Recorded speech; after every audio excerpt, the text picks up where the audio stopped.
할렐루야, 반갑습니다. 오늘 말씀 제목은 신앙생활 중 자기 합리화는 제약입니다. 이솝 우화 중에 여호와 신포도라는 이야기가 있습니다. 이 이야기는 이렇습니다. 여호가 길을 가다가 담장이 높은 곳에 있는 포도나무를 보았습니다. 포도나무에 포도가 주렁주렁 달려있지만 여호의 키보다 높은 곳에 달려있어서 따먹을 수가 없었습니다. 그래서 여호가 주변 친구들에게 이렇게 이야기하는 것입니다. 저기 달린 포도는 분명 실 거야. 씌어서 먹을 수도 없을 거야 라고 이야기합니다. 여호는 자기 능력이 부족해서 얻지 못한 것을 내가 애초에 원치 않았다라고 이야기하며 변명합니다. 자기 합리화란 자신이 받아들이기 힘든 상황에 대해서 그럴듯한 이유를 만들어내어 스스로를 정당화하는 방어 기제 중 하나입니다. 여호는 자신이 하지 못한다라는 사실을 마주하지 않기 위해서 내가 원하지 않았다라고 이야기합니다. 이건 역시 방어 기제입니다. 자기 합리화 중에 이런 자기 합리화가 있습니다. 바로 게으른 완벽주의입니다. 나는 MBTI J이고 완벽주의라고 말하면서 정작 실천하지 않은, 실행하지 않는 사람이 있습니다. 그러면서 이렇게 이야기합니다. 지금 당장은 내가 완벽하게 무언가 할 수 있는 자원이 없기 때문에 시작하지 않았다. 그건 역시 자기 합리화입니다. 무언가 내가 계획하고 실행했을 때에 실패를 마주하지 않기 위해서 시작조차 하지 않는 자기 합리화이죠. 실패를 마주하는 태도에 있어서도 자기 합리화가 심한 사람이 있습니다. 무언가 실패했을 때에 실패할 수밖에 없었던 이유를 내 안에서 찾는 것이 아니라 다른 사람에게서, 다른 곳에서 찾으면서 자기 합리화하는 사람이 있습니다. 실패했을 때에 낭망하여서 극심한 정신적인 고통을 받고 있는 사람은 정신건강을 위해서 자기 합리화를 조금이라도 했으면 좋겠다라는 생각이 들 때가 있지만, 자기 합리화는 좋은 것은 아닙니다. 자기 합리화는 사실 심리적인 진통제의 역할을 합니다. 그러나 이 자기 합리화는 장기적으로 봤을 때에 매우 심각한 문제를 야기합니다. 그러니까 정신적으로 어려움이 있는 환자에게 잠시 마약성 진통제를 놓을 수 있지만 건강을 되찾고 나서도 마약성 진통제를 계속 맞으면 안 되는 것과 같은 원리입니다. 왜냐하면 사람이 성장하지 못합니다. 자기 합리화를 하면 성숙한 사랑으로 크지 못합니다. 신앙생활 속에서도 그렇습니다. 신앙생활 속에서 자기 합리화를 하게 되면 하나님을 기쁘시게 하지 못합니다. 하나님이 원하시는 일을 하지 못합니다. 하나님께서 분명 우리에게 원하시는 일들이 있습니다. 우리 인생이 주님의 것이기 때문에 우리가 감당해야 되는 일들이 있습니다. 그런데 주님께서 맡겨주신 일들을 감당하지 않고 주님께서 맡겨주신 일을 감당하지 않는 것을 자기 합리화한다면 성숙한 사람이 없습니다. 성숙한 사람이 되지 못합니다. 약한 믿음에만 머물러 있게 됩니다. 이것은 그저 강한 믿음이냐 약한 믿음이냐의 차원의 문제가 아니라 우리가 우리 존재에 걸맞게 살고 있느냐의 문제입니다. 그래서 주님께서 이렇게 말씀하셨습니다. 마태복음 5장 13절입니다. 너희는 세상의 소금이니 소금이 만일 그 맛을 잃으면 무엇으로 짜게 하리요. 후에는 아무 쓸데없어 다만 밖에 버려져 사람에게 밟힐 뿐이니라. 아멘. 존재가 소금이면 반드시 짠맛을 내야 된다라는 것입니다. 존재가 그리스도인이면 그리스도인답게 살아야 된다라는 것입니다. 그런데 신앙생활 속에서 자기 합리화를 하게 되면 계속해서 그 짠맛을 잃게 되고, 생활 속에서 자기 합리화를 하게 되면 그리스도인답지 않게 살게 된다라는 것입니다. 오늘 말씀 제목은 신앙생활 중 자기 합리화는 제약입니다. 우리가 말씀 봉독 시간에 에스라 5장과 학개 1장을 함께 읽었습니다. 그 이유는 우리가 매일 성경을 통하여서 에스라 5장을 읽고 있지만 에스라 5장의 최고의 주석은 학개 1장이기 때문입니다. 학개 1장에는 성전 재건이 중단된 상황 가운데에서 자기 합리화를 하며 성전 재건을 시작하지 않은 이스라엘 백성들을 향한 하나님의 말씀이 기록되어 있습니다. 우리가 오늘 말씀을 통하여서 신앙생활 중 자기 합리화를 우리가 어떻게 살펴야 되는지 나누길 원합니다.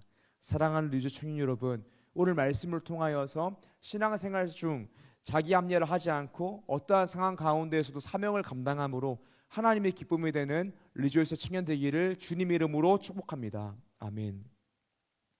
오늘 말씀 첫 번째입니다. 첫 번째로는 어쩔 수 없는 상황은 없다라는 것입니다. 우리가 인생을 살아가며 가장 하기 쉬운 자기 합리화는 어쩔 수 없다라고 말하는 것입니다.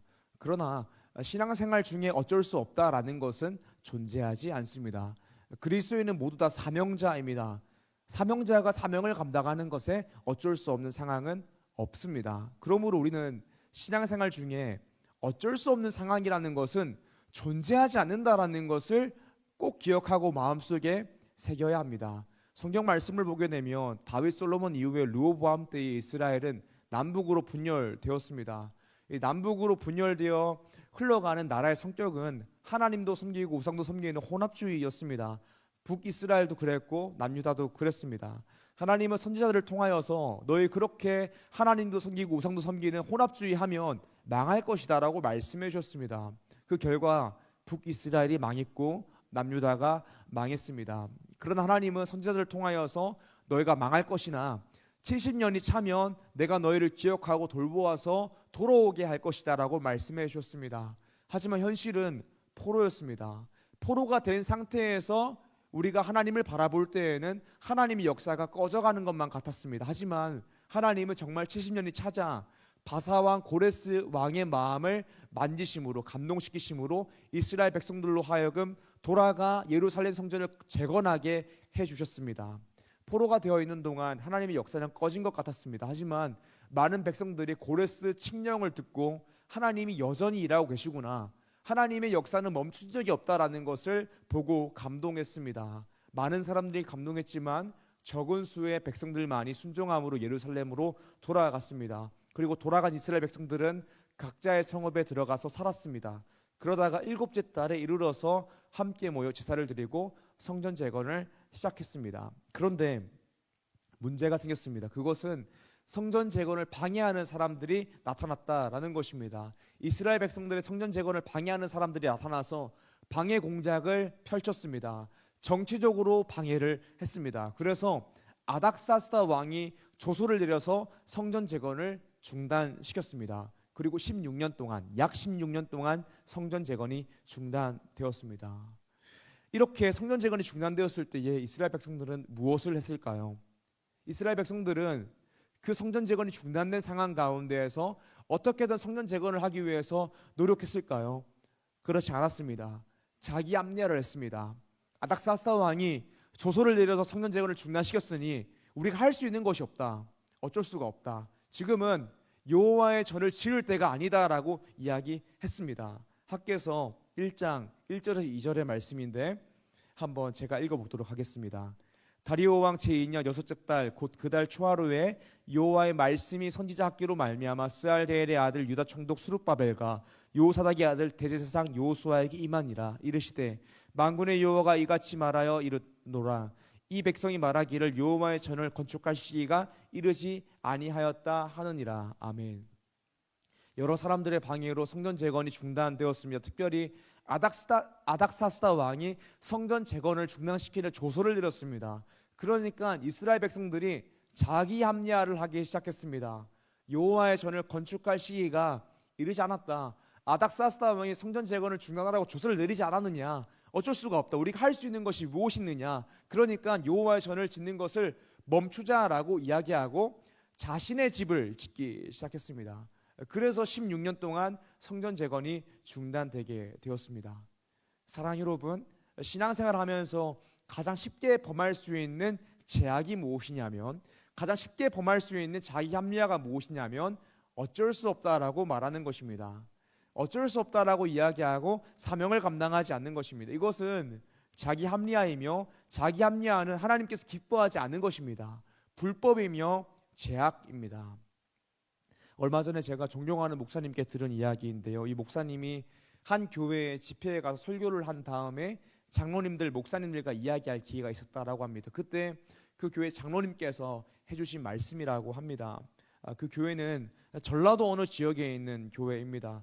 코로나 때 사회적 거리두기와 집합금지 명령이 있었습니다. 근데 이 교회가 지역적으로 민주당 텃밭이기 때문에 민주당의 정책이 굉장히 우호적인 지역이기도 하고 교회 장로님과 중직들 중에서 공무원이 있었다라고 합니다. 그래서 이 교회는 코로나가 시작하자마자 바로 모든 현장 예배를 폐쇄하고 모든 예배를 온라인으로 돌렸다라고 이야기했습니다. 그래서 코로나가 막 시작될 때에 언론에서 이 교회는 착한 교회입니다, 이 교회는 방역수칙을 올바르게 지키는 착한 교회입니다라고 방송도 타고 칭찬도 들었다라고 이야기합니다.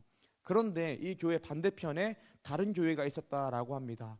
이 교회는 사회적 거리두기를 하고 집합 금지가 명령이 있었을 때에도 어떻게든 현장 예배를 사수했다고 합니다. 그 당시에 온라인 예배를 송출하기 위해서 온라인 예배를 송출하기 위해 필요한 스텝 인원 19명까지만 예배 드릴 수 있다 이렇게 이야기하면 19명씩 잘라서 예배를 5부 예배, 6부 예배, 7부 예배, 8부 예배 나누어서라도 모든 성도들이 현장 예배를 드릴 수 있도록 만들었다라고 이야기합니다. 그리고 이 교회는 코로나 당시에 지역사회에서 굉장히 많은 욕을 먹었다라고 합니다. 그런데 그 장로님이 고백하시길 지금 와서 보니까 바로 온라인 예배로 돌렸던 우리 교회는 교인 수가 반토막이 났고, 그때 욕을 먹든 어떻게 하든 간에 현장 예배를 사수했던 교회는 교인 수가 2배가 되었고 역동적인 교회가 되었다라고 이야기하는 것입니다. 그러면서 이렇게 고백하는 것입니다. 우리도 그때 어떻게든 예배를 지켰어야 되는데 큰 실수를 했다라는 것입니다. 사랑하는 여러분, 코로나 때 많은 신자들이 저질렀던 잘못이 무엇이냐면 너무 쉽게 어쩔 수 없다라는 방패를 가지고 당연히 해야 되는 것을 하지 않고 지켜야 되는 것을 지키지 않았다라는 것입니다. 코로나 이후에 이 시대의 신앙이 많이 약화된 부분들이 보입니다. 다른 한편에서는 부흥이 일어나고 있지만 한편에서는 굉장히 약화된 모습이 많이 보입니다. 많은 신자들 중에서 사명을 감당하는 켜녕 정말 의심의 여지 없이 하나님의 뜻인 예배, 주일 성수마저 어쩔 수 없다라는 이 한마디로 빠질 수 있게 되었습니다. 코로나 이후에요. 사랑하는 여러분, 우리 인생이 누구를 위해 존재합니까? 하나님을 위해 존재하는 것 아닙니까? 사랑하는 여러분, 우리 인생이 누구의 소유입니까? 주님의 소유 아닙니까? 그런데 어떻게 주님께서 명하신 것에 어쩔 수 없다라고 이야기하며 자기 합리화를 할 수 있게 되었습니까? 코로나 이후에 한쪽에서는 사명 감당하는커녕 가장 기본적인 것도 어쩔 수 없다라고 말하며 자기 합리화라는 시대가 되었습니다. 사랑하는 여러분, 정말 솔직한 마음으로 오늘 주님께서 오신다면 어쩔 수 없었다라고 말할 수 있습니까? 사랑하는 리조 청년 여러분, 어쩔 수 없다라고 말하며 자기 합리화하지 맙시다. 그렇게 어쩔 수 없다라고 이야기하는 것은, 자기 합리화하는 것은 사탄이 좋아하고 사랑하는 일입니다. 왜냐하면 제약이기 때문입니다. 마귀 사탄이 일하는 방식이 무엇이냐면 무슨 일만 생기면 없을 수 없었잖아 라고 속삭입니다. 주일 성수 안 해도 그날 어쩔 수 없었잖아 라고 속삭입니다. 만약 이런 것을 가지고 전도사님이 목사님이 뭐라고 한다면 그건 굉장히 못돼 먹은 사람이라고 마귀가 속삭입니다. 이거 사탄의 전략입니다. 어쩔 수 없다라고 말하면서 성도들로 하여금 조금씩 교회와 멀어지게 만들고 주님과 멀어지게 만드는 것입니다. 그러다가 계속해서 어쩔 수 없다라고 말하게 되면 어느 순간에 신앙의 양심도 사라져서 주일 성수하지 않아도 괜찮아 라고 생각하게 만드는 것이 사탄의 전략입니다. 사랑하는 리더층 여러분, 어쩔 수 없는 상황은 없습니다. 그러므로 우리는 목숨처럼 예배와 사명 감당하는 것을 지켜야 합니다. 이것이 오늘 말씀의 첫 번째입니다. 어쩔 수 없는 상황은 없다라는 것입니다. 오늘 말씀 두 번째입니다. 두 번째로는 여호와의 전을 짓는 것보다 중요한 일은 없다라는 것입니다. 성전 재건이 16년 동안 중단되었습니다. 그런데 성전 재건이 16년 동안 중단될 일이었을까요? 그렇지 않습니다.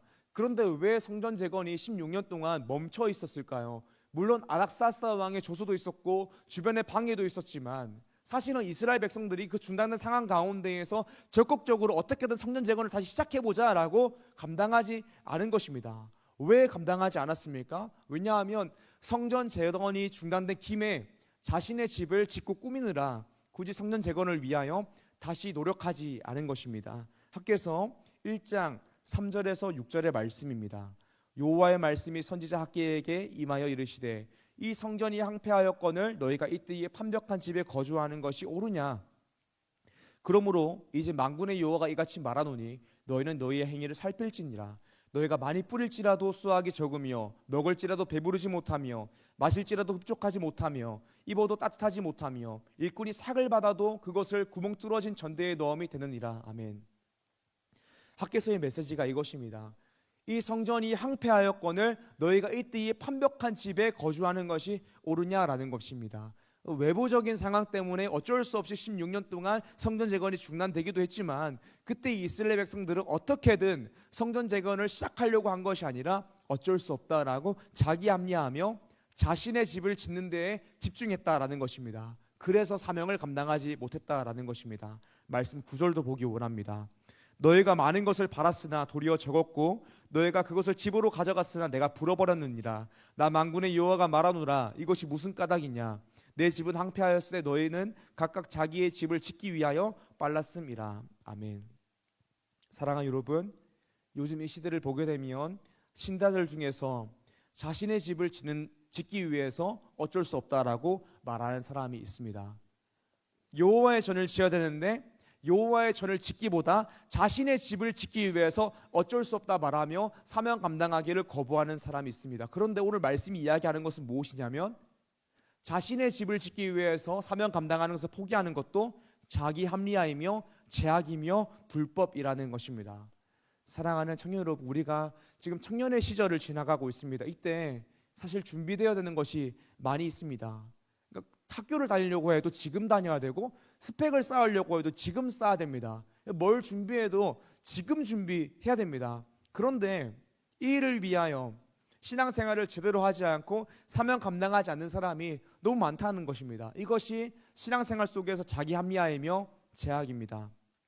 최근에 뉴스에 많이 나왔던 것이 무엇이냐면 캄보디아 온라인 사기에 대한 내용이었습니다. 내용을 들어보니까 사기를 당해서 속아서 캄보디아에 가게 된 사람도 있었고, 또는 이 일이 불법적인 일인 줄 알면서 캄보디아에 간 사람들도 있었습니다. 당근이나 알바 사이트에서 이런 공고가 올라온다라고 합니다. 해외에서 하는 알바인데 잘만 하면 최소 월 1,000만 원은 우습게 번다라고 공고가 뜬다라고 이야기합니다. 그런데 우리가 이것을 봤을 때 이게 딱 봐도 합법적인 일은 아니라는 것을 상식에 있는 사람이라면 다 알 것입니다. 그런데 이게 합법적인 일이 아니라 불법이라는 것을 알면서도 가는 사람이 있습니다. 그 사람들이 왜 갈까요? 그 마음 가운데 이런 마음이 있는 것입니다.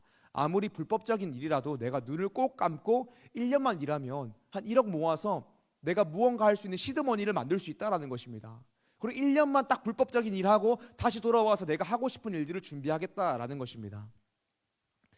유튜브를 가끔 보게 되면 직업을 인터뷰하는 그런 유튜브들이 있는데, 유튜브 중에서 성매매업소에서 일하는 사람들을 인터뷰한 내용이 있었습니다. 왜 그런 일을 하는지 이해할 수가 없습니다. 그런데 그 사람들이 어떻게 이야기하냐면, 내가 눈 꼭 감고 1년 일하면 4년 대학 등록금을 벌 수 있다라고 생각하는 것입니다. 내가 눈 꼭 감고 2년 3년 일하면 나중에는 편하게 내가 하고 싶은 거 하며 살 수 있다라고 생각하는 것입니다. 그래서 그 불법적인 일에, 음란한 일에, 문란한 일에 빠지게 되는 것입니다. 사랑하는 청년 여러분, 이것이 정상적인 사고입니까? 정상인이라면 그렇게 생각할 수 있습니까? 그렇지 않습니다. 그런데 신앙생활 중에도 그런 사람이 있습니다. 내가 눈 꼭 감고 1년만 신앙생활 대충 하면, 예배 1년만 제대로 안 드리고 1년만 교회 봉사 제대로 안 하면 나의 학업, 스펙, 실력을 더 잘 쌓을 수 있다. 그리고 나중에 더 좋은 환경에서 하나님께 영광 돌릴 수 있다라고 생각하는 사람들이 있습니다. 제가 청소년 사역할 때였습니다. 그런데 제가 청소년들을 만나보면 청소년에게는 문제가 없습니다.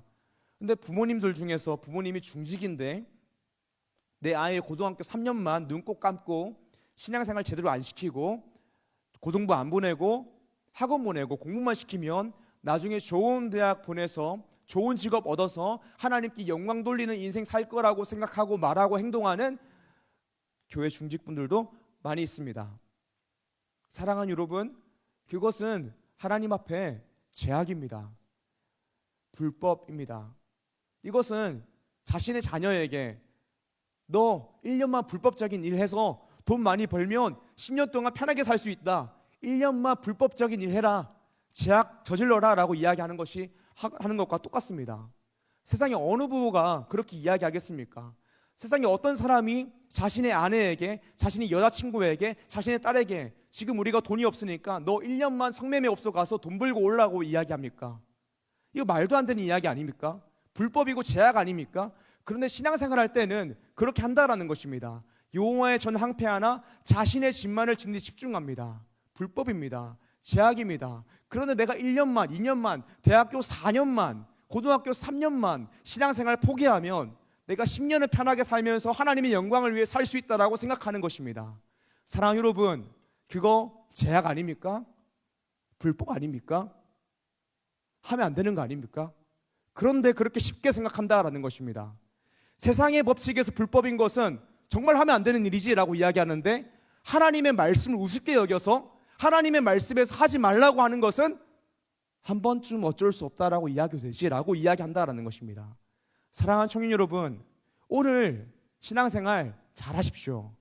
오늘 예배 잘 들으십시오. 오늘 교회를 잘 섬기십시오. 그것이 하나님께서 기뻐하신 일입니다. 제가 작년들 있을 때에 이런 설교 못합니다. 청년 때에 기억하십시오. 여러분들의 그 1년, 2년 어쩔 수 없다라고 이야기하며 포기하면 안 됩니다. 그거 하나님 앞에 불법이고 제약입니다. 하나님 앞에 최선을 다하여 마음을 다하여 신앙생활 하십시오. 그것이 진짜 복을 받는 일입니다.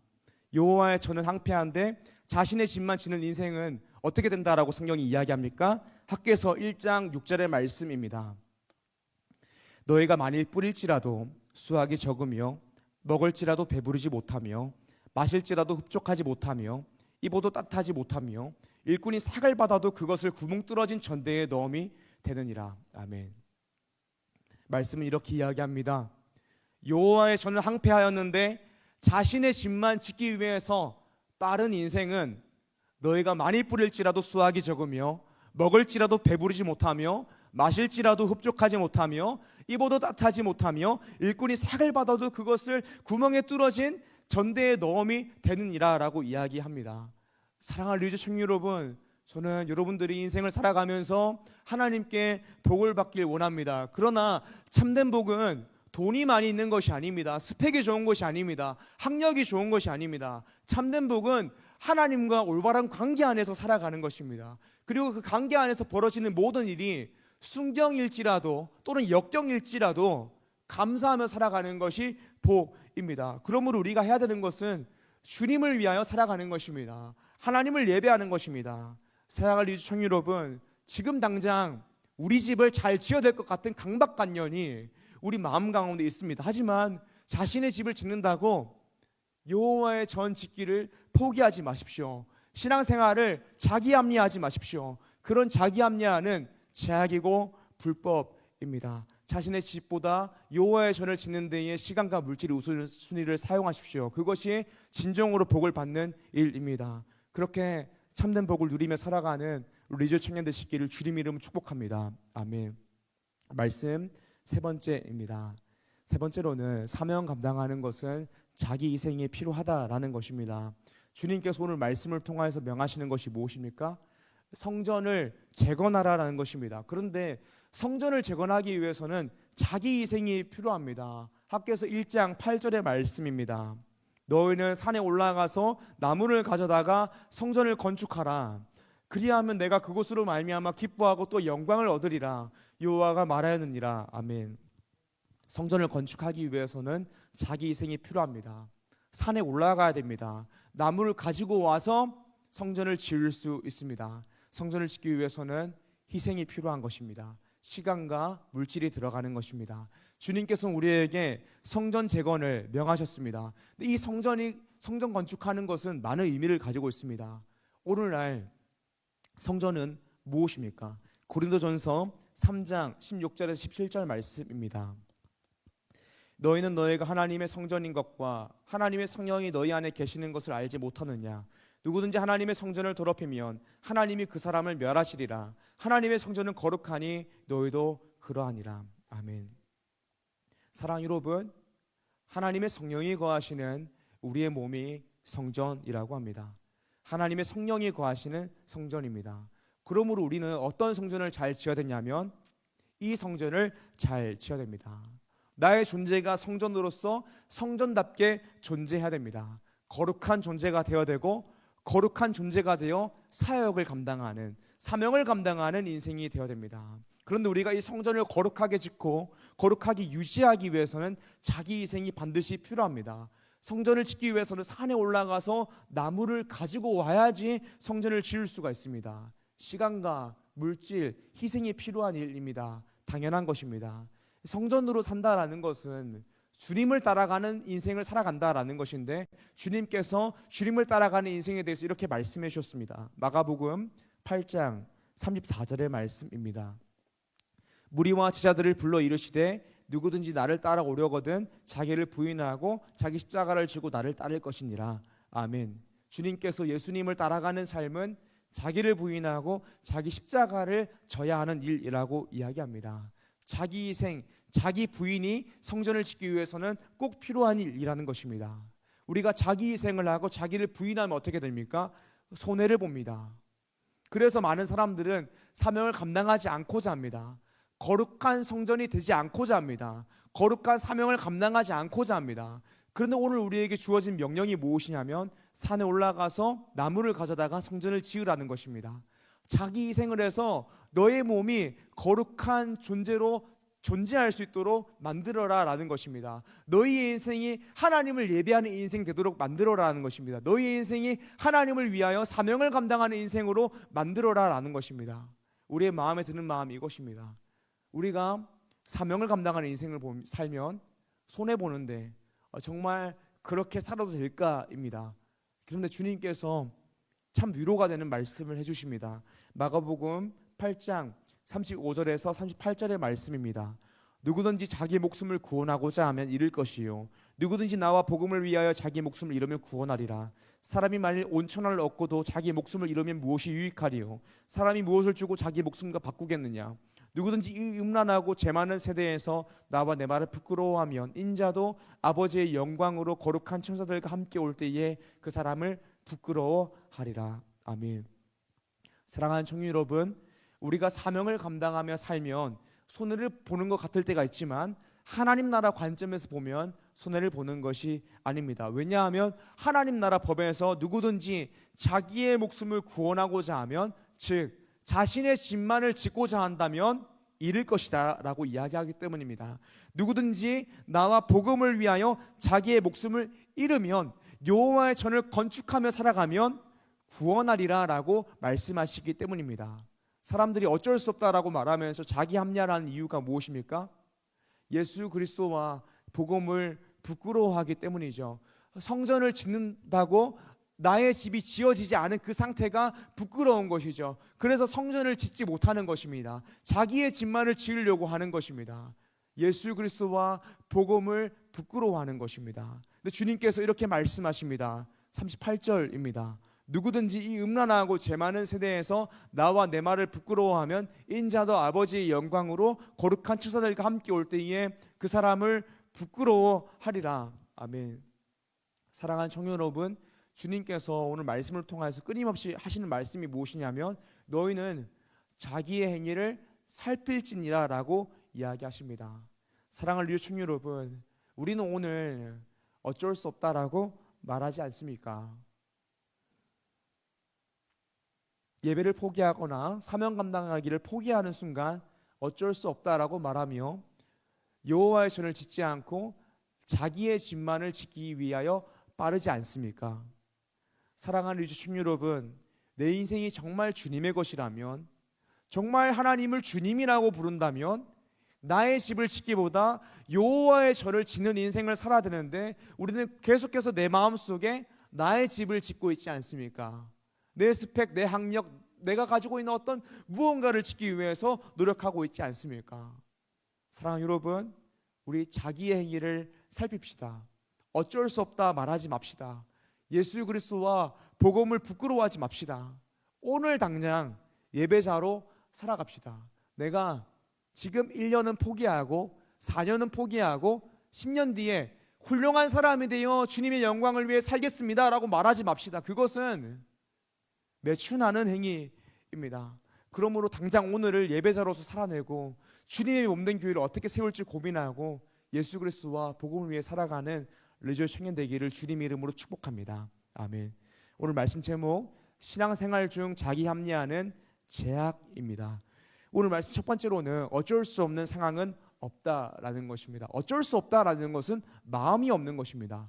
우선순위에서 밀린 것입니다. 우리 인생이 주님의 것이라면 주님의 일을 감당하기 위해서 어쩔 수 없는 것은 없습니다. 오늘 말씀 두 번째로는 여호와의 전을 짓는 것보다 중요한 일은 없다라는 것입니다. 결코 자신의 집을 짓는 일이 여호와의 전을 짓는 일보다 중요하지 않습니다. 우리는 꼭 기억해야 됩니다. 자신의 집을 지어야 되기 때문에 사명 감당하기를 포기할 수밖에 없다라고 말해서는 안 되는 것입니다. 오늘 말씀 마지막으로는 사명 감당하는 것은 자기 희생을 포함한다라는 것입니다. 사명 감당하면 분명 우리의 시간을 희생해야 됩니다. 분명 우리의 물질을 희생해야 됩니다. 그런데 우리가 그럴 수 있는 이유가 무엇입니까? 우리 인생이 나의 것이 아니라 주님의 것이기 때문입니다. 그렇다면 우리 인생은 하나님을 향한 예배가 되어야 됩니다. 우리 인생의 최우선은 예배와 사명을 감당하는 것이 되어야 합니다.